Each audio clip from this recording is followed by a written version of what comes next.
The Pantheon Assembly had governed the ascended races for 11,000 years. It was not a place, not in the way a station or a capital world was a place.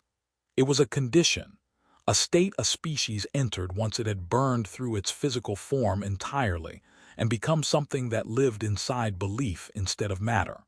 Membership was not applied for. It was arrived at the way a fire arrives at ash, or the way a name arrives at being a word people no longer remember the meaning of. In 11,000 years, 412 species had ascended. 391 had since gone silent, not destroyed, not defeated in any war the Assembly's records described. Simply unheard, the way a radio station fades when there is no longer anyone left tuning to its frequency. And then, eventually, no one left who remembers there was ever a frequency to tune to at all. A god who is not worshipped does not die in an afternoon. It thins. It becomes a rumor of itself, then a rumor of a rumor, then a line in an archive that even the archivists stop reading. The Assembly kept careful records of this thinning, because the alternative was worse than grief. The alternative was pretending it did not happen, and a pantheon that pretends its members do not fade is a pantheon that stops preparing for the fading of the ones still speaking. 21 species remained active. Their combined worshippers numbered in the trillions, spread across 4,000 inhabited systems. Their combined age, measured from first ascension to the present convocation, exceeded 400,000 years, a number so large that even the gods who cited it did not, in any real sense, feel its weight. It had become a figure of speech long before it became anything anyone could hold in their mind. Humanity had ascended 6 years ago. It was the fastest ascension in the Assembly's recorded history, faster than the Vesari, whose ascension had taken 11 generations of coordinated worship, faster than the Meridian Compact itself, whose founding pantheon had required 3 centuries of ritual consolidation before the Assembly recognized their first god. Humanity had done it in 6 years. From a starting position the Assembly's own admissions committee had rated, at first contact, as unlikely to generate sustained belief coherence within any observable time frame. No one in the grand hearing had yet decided whether that speed was a miracle or a warning.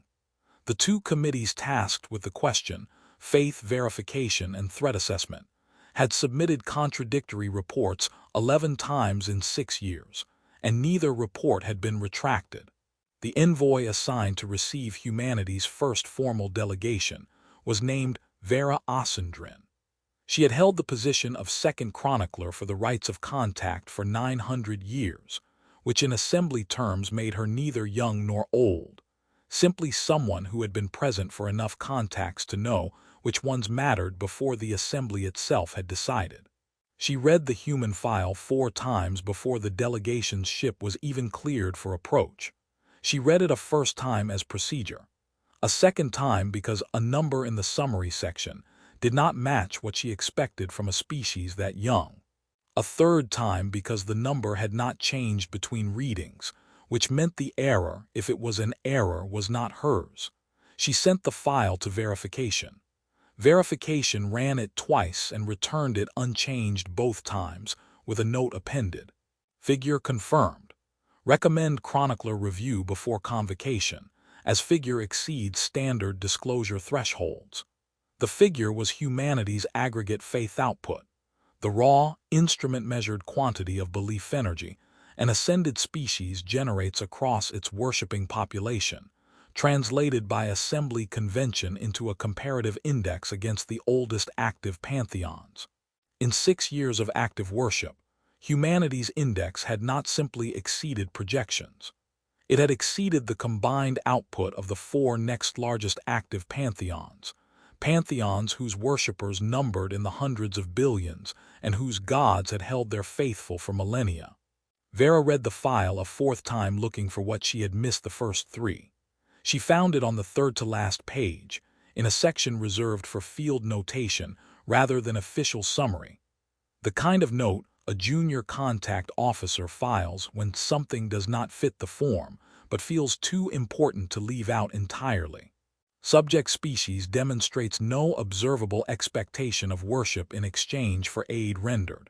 The note read, multiple documented instances of intervention on behalf of unaffiliated, faithless, or hostile populations, with no faith return recorded, and in several cases, no faith return possible given the target population's condition. Recommend further study.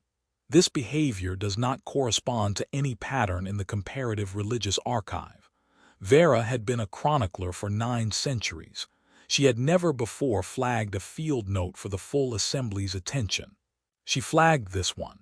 The delegate humanity sent to the convocation was a man named Ilan Cade.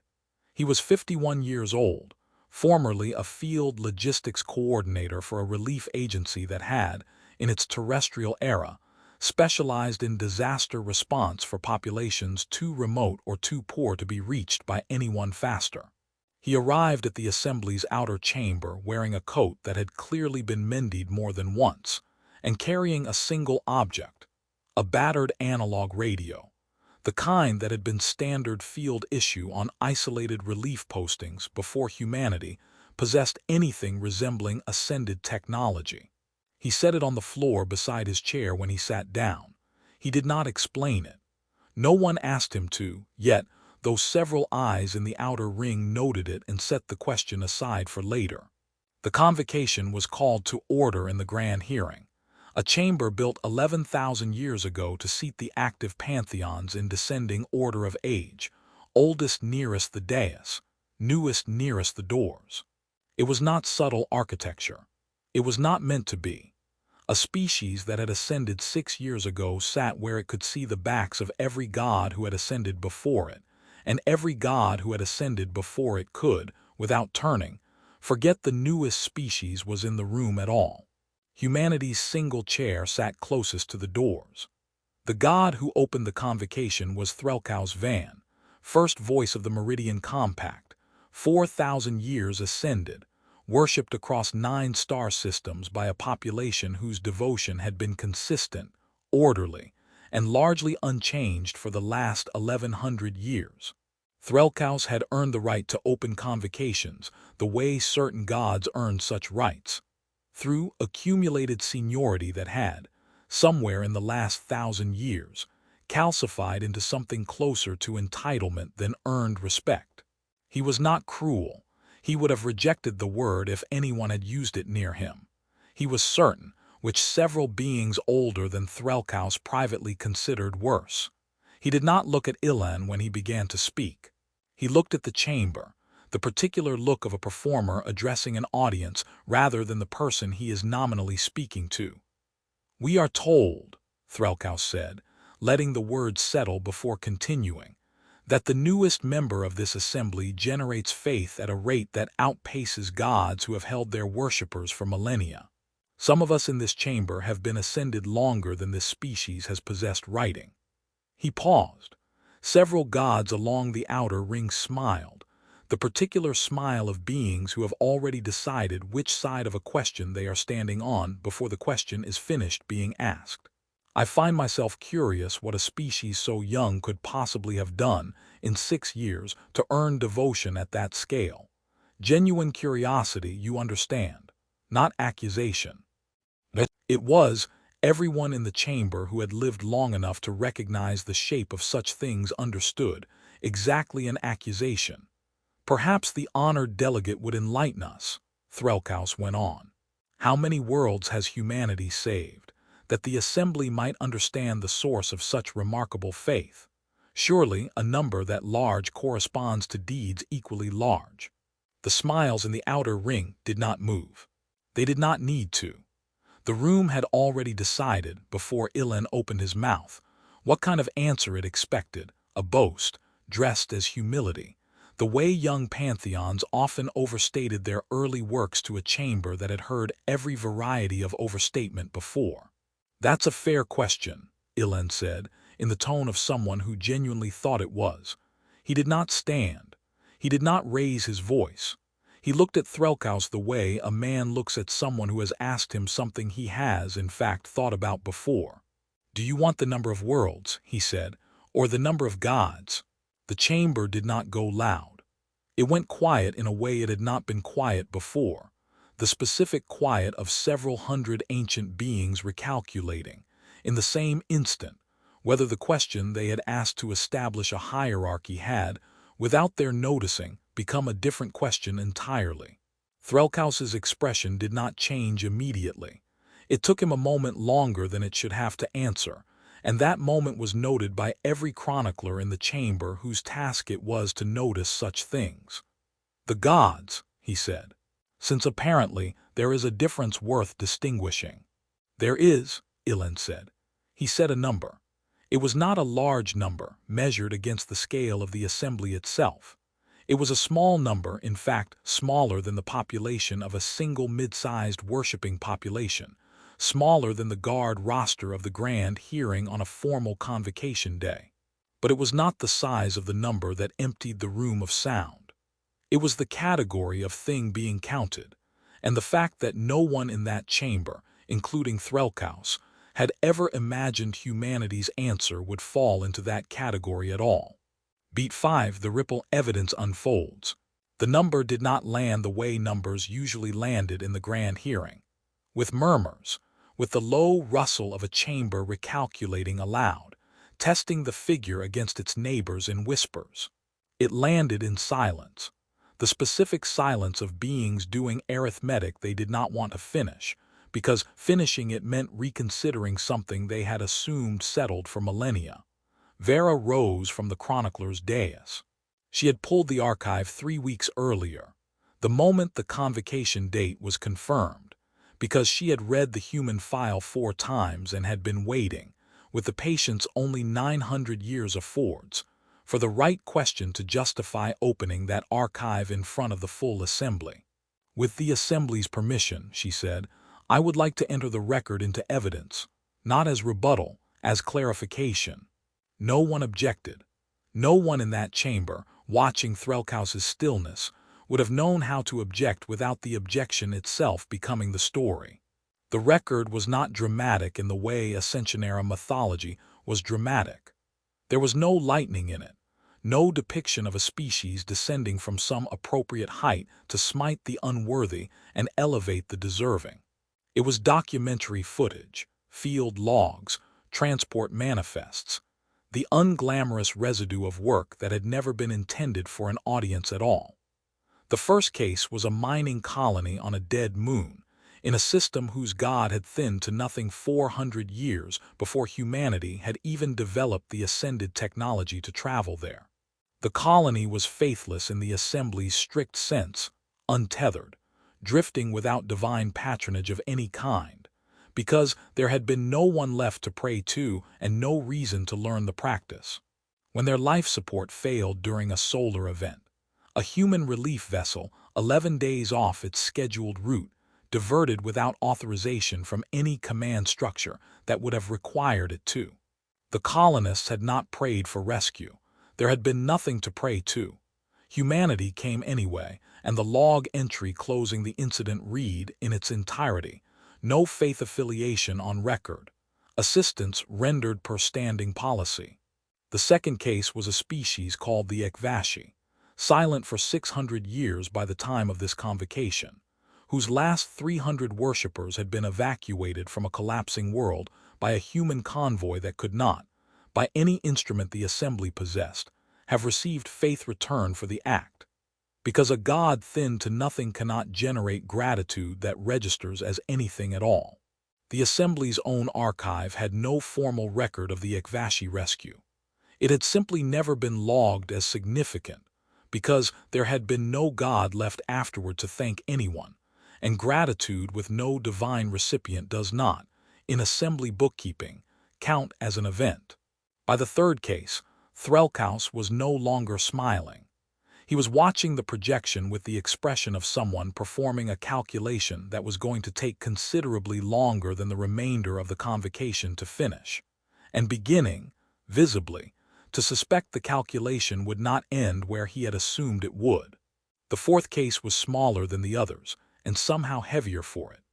A single scout vessel had found a minor ascended being, not a recognized member of the assembly, an unrecognized deity from a pantheon so young and so small it had never been formally seated in this chamber at all, faded to almost nothing, worshipped by 11 survivors on a world with failing atmosphere. Humanity had not known at the moment of contact what it was retrieving. The logs showed confusion first, then medical triage protocols hastily adapted for a being with no blood to lose and no organs the field manuals described. And finally, the transport of 11 survivors and their fading god to a world that could sustain both, filed afterward under a category so administratively minor, it took Vera's staff 2 days to locate the record at all. Miscellaneous, non-priority, resolved. The 5th case was a border conflict, the only case in the record involving a species that had, at the time, been hostile to human interests.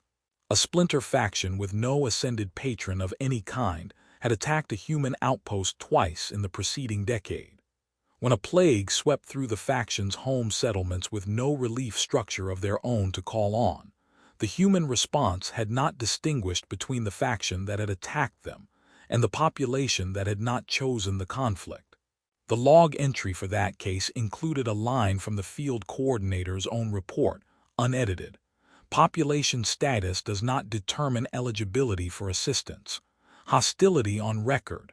Assistance rendered regardless. The 6th case Vera did not narrate at all.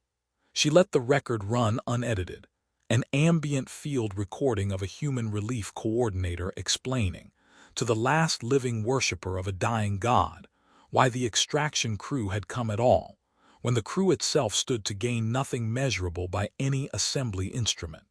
The coordinator's answer ran 3 sentences. None of the 3 mentioned faith, worship, obligation, or return. The recording ended with the coordinator helping the worshiper carry a small case of belongings onto the transport, and nothing further was said. The 7th case was the shortest entry in the archive, and the one Vera paused longest on before letting it play. It showed no rescue, no crisis, no dramatic extraction. It showed a supply run to a settlement whose god had never registered with the assembly at all, a pantheon too small and too new to have ever been noticed by anyone in this chamber, receiving the same standard of assistance the log showed being extended, elsewhere in the archive, to worshippers of gods 4,000 years ascended. The log's closing note read simply, no distinction made, none required. The chamber sat through all 7 cases in a silence that had changed character somewhere around the 3rd, no longer the silence of shock, but the silence of an assembly recalculating, case by case, what it had assumed it understood about the species seated closest to the doors. Threlkaus rose before the projection had fully dimmed. He did not look at Vera, and he did not look again at the record still faintly glowing above the dais. He looked, briefly, at Ilan. The first time in the convocation he had looked at him directly rather than past him toward the chamber. "The number for gods," Threlkaus said, "and the number for worlds, they are not the same number." "No," Ilan said, "they're not." Threlkaus said nothing further. There was no confrontation in his exit, no scene, no formal concession entered into any record. He crossed the length of the grand hearing at a measured, unhurried pace, and the doors closed behind him without ceremony. It was not the exit of a being humiliated. It was the exit of a being recalculating something he had believed without examination for 4,000 years, choosing to complete that recalculation somewhere the assembly could not watch him do it. Ilan bent down and picked up the radio from beside his chair. It had never turned on. It had never needed to. He tucked it under one arm and rose to follow humanity's small delegation toward the doors they had entered through 6 hours earlier. Vera caught him before he reached them. "Since the file came through," she said, "I have been waiting 3 weeks for someone to ask the right question." "Why not just tell them yourself?" Ilan asked. He did not sound curious in the performative sense. He sounded like a man who genuinely wanted to know the answer. "Because they would not have believed a chronicler saying it," Vera said. "They needed to watch it be asked, and watch it be answered, and watch the record confirm it themselves. Belief built on being told is thin. Belief built on watching is not. Ilan considered that and nodded once, the way a man nods at something he had not thought of quite that way before but recognized as true the moment he heard it. "The radio," Vera said, before he could turn away. "You've carried it the whole convocation. May I ask why?" "It doesn't work anymore," Ilan said. "Hasn't for years. I keep it because it used to be the only way we had to answer a call for help from somewhere too far to reach in time." He shifted its weight under his arm. "We don't need it anymore. We keep carrying it anyway." He left without further explanation, the same way he had entered. Vera returned to the dais and opened the Assembly's convocation record. Beneath the formal entry logging humanity's faith output and the evidentiary record submitted in clarification, in the space reserved for the chronicler's own notation. The space every prior chronicler in 900 years had used to record a single formal observation about the convocation's outcome. She wrote 3 words. She wrote 3 words.